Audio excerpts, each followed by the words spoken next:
Mr. President, it's another morning in the Senate and another partisan diatribe coming from my good friend, and he is my good friend, the Majority Leader.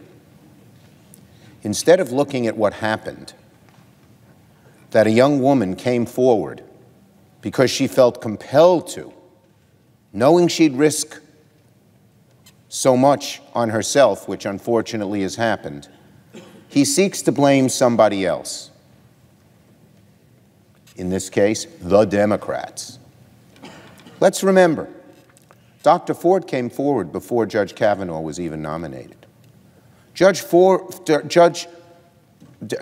Ford came forward and called up two people before anyone even knew of her allegations, including one, a hotline from the Washington Post, according to her testimony.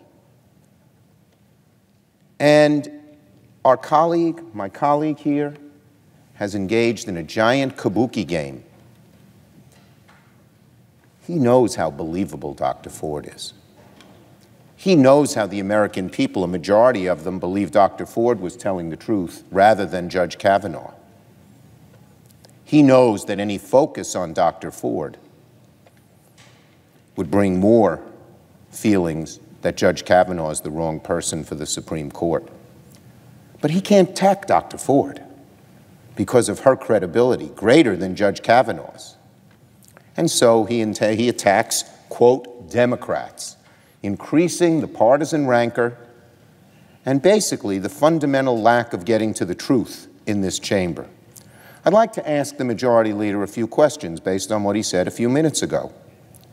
He said that this debate has been filled with partisan histrionics. Mr. Leader, are you accusing Dr. Ford of engaging in partisan histrionics when she came forward? He said that the politics of personal destruction is rampant. Again, Mr. Leader, are you accusing Dr. Ford of engaging in the politics of personal destruction? He talked about people being intimidated. Again, Mr. Leader, are you accusing Dr. Ford of intimidating the Senate because she had the courage to come forward?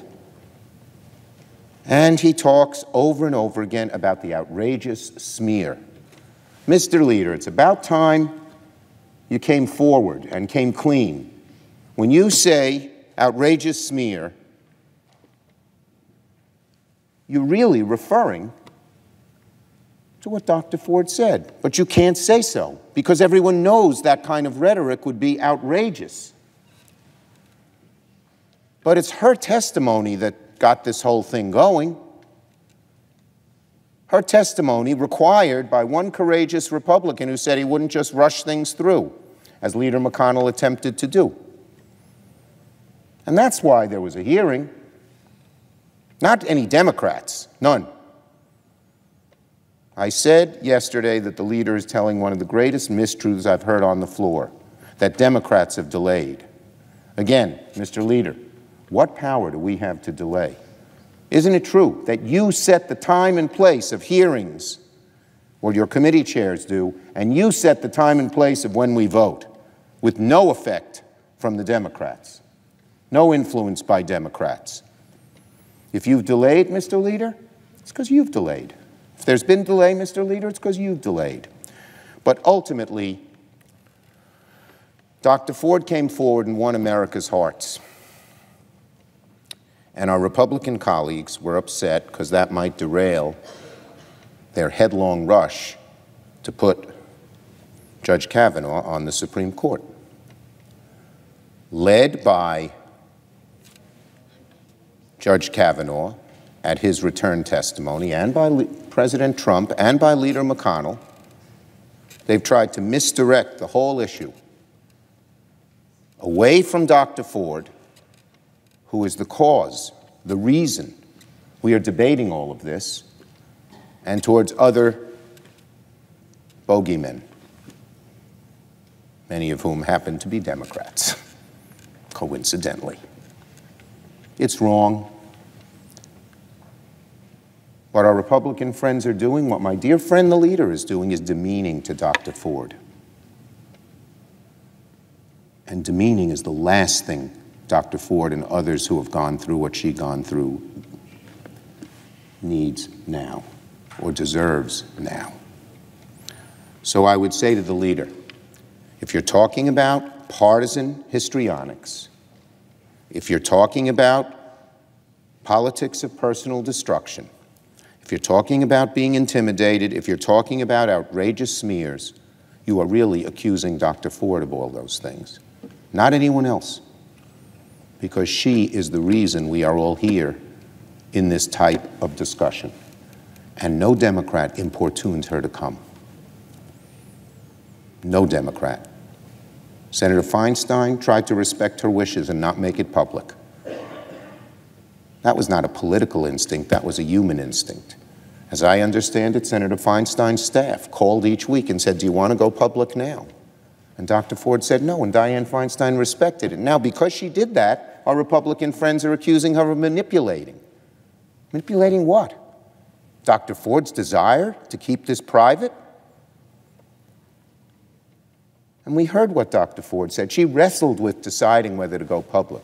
She knew the damage it would create for her family, for her life, her very life. But she decided she had an obligation to come forward. She decided she had to. I believe her. A large number of Americans believe her. But even if you don't believe her, and you choose to believe Judge Kavanaugh, don't demean Dr. Ford, which is exactly what you're doing. It's a shame. It's a low point in a headlong rush to get somebody whose views are out of touch with the American people, who would, in all likelihood, greatly limit women's health care and women's right to choose, who would greatly constrain health care, who would allow the president to this overreaching president to overreach with no constraint. Dr. Ford seems to be a casualty along the way in terms of the name-calling, the nastiness, and the viciousness. Now, they don't say it's Dr. Ford, but make no mistake about it.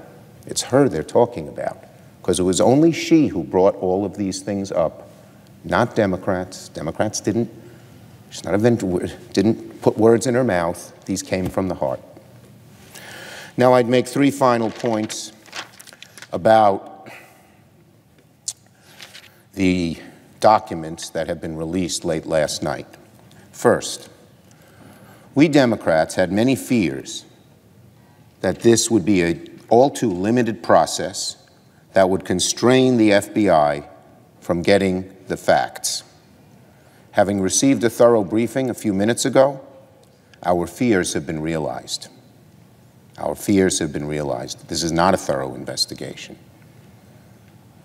According to Dr. Ford's lawyers and Ms. Ramirez's lawyers, there were many, many witnesses they wished to be interviewed, and they said they were not interviewed. They should have been. Why not? And what limits were placed on the FBI so that they couldn't do a full and thorough investigation? The word is it was the White House, importuned by some of the Republican Senate staffers here. Well, the White House has two choices. They can admit it, or if they deny it, they should at very minimum make the directive that they sent to the FBI public. If the White House didn't limit what the FBI normally does when they do one of these background checks, it sure seems they did, given what the limited number of witnesses, or the so many witnesses who weren't called, who should have been. Make it public. Let the American people see whether it was truly limited or not. And what else should be made public are these documents that we're allowed to look at. First, again, the idea that this should be full and thorough and open, available, is once again belied by the pettiness of the Republican side in the White House. There's only one document for 100 members to see in the course of a day. That's very hard to do, and there's a lot of documents. There's only one copy of these documents. Why weren't there 10 copies in that room? What the heck is going on here? But it's just a pattern of limiting access to facts, limiting access to truth, limiting access to what the American people ought to know. And so I reiterate my call, particularly after receiving a briefing about what the documents contained, that they be made public. Obviously, there has to be appropriate redactions, and there should be, to protect the privacy of those who were interviewed. But there's no reason on God's green earth that those documents can't be made public. Let the American people decide. Leader McConnell said from the very beginning to the effect he's going to rush this through, starting with not releasing documents, followed by constraints from our Senate Republican colleagues on what should be, on limitations on the FBI's ability to do the new background check, all the way to this morning with one document in that room. The White House and the Republican side here in the Senate has attempted to rush this through, regardless of the facts.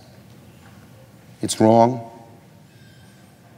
It jaundices relationships between the sides in this body, which we all want to be better. It hurts the agencies involved, the reputation of the FBI, and above all, it hurts the Supreme Court and the American people. Make no mistake about it once again. If this process had been open and fair, maybe the outcome would be different, maybe it wouldn't, who could tell? But at least there'd be some respect for the process. That hasn't happened, and that is very bad for this body, for the Supreme Court, and for these United States of America. I yield the floor.